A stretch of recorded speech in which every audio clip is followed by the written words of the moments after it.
PALO Brunch, you've heard all about it. You've seen lots of YouTube vlogs about it, but I'm going to tell you the pros and cons of it. And yes, there are cons to the PALO Brunch. I know you're thinking nobody says that, but there are.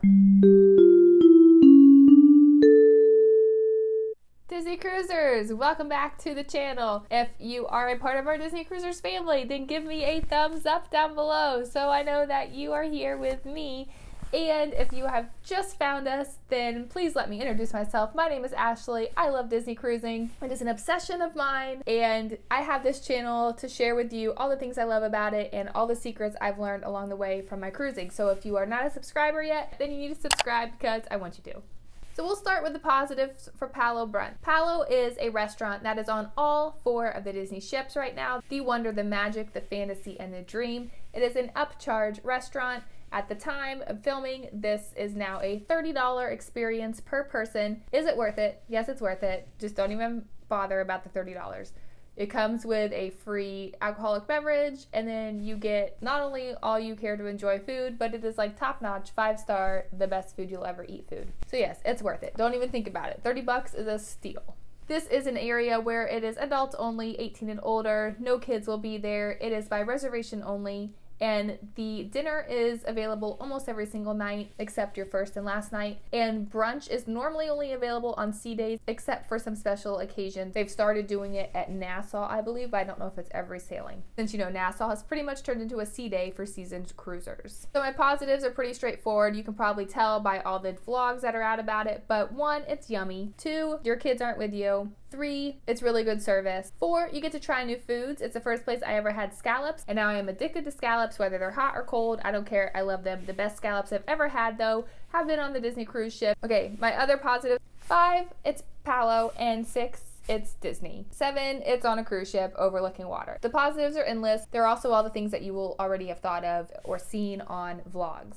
So now let's talk about the cons for PALO Brunch, because there are cons that people do not talk about. Some people really love Disney cruising because it's time they get to spend away from work, totally disconnected from the world, and they get to spend it with their family they might not see all the time.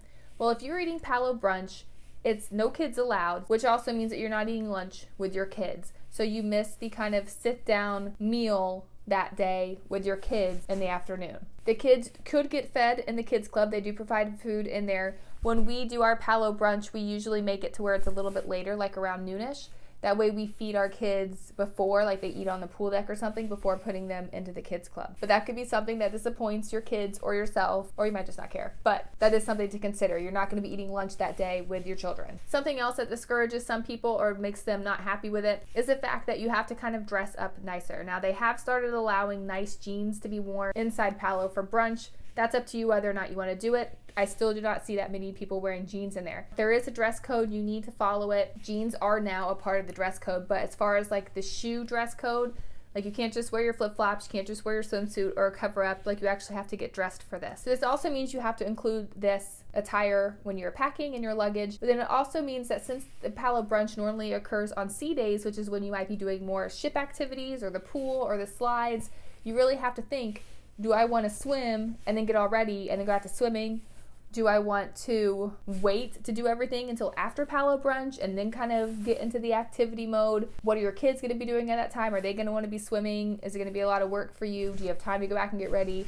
All these things, just know that it could pose scheduling issues or packing issues because of the attire that you have to wear when you dine at PALO. Another con is, like I said, I mentioned it does cost money. It's $30 per person. I think it's totally worth it. But if you have a party of 6 people and you're paying for it, that's another $180 that you're paying in addition to the cost of your cruise fare. So just something to keep in mind. It is more money. And also on top of that $30, you should tip your server. If you have more than the alcoholic beverage that's included, there's also more percentage of tip added to your bill to cover the bartender for that. Like when we ate at PALO Brunch, we wanted a wine. They had to go to Skyline Lounge to go get the wine we wanted. So when we paid for that part of the beverage, we paid a 15% tip that went back to the bartender at Skyline Lounge. So keep that in mind. It's $30 per person plus all the tips that you have to pay for and additional money if you want more alcoholic beverages than the free one that you get.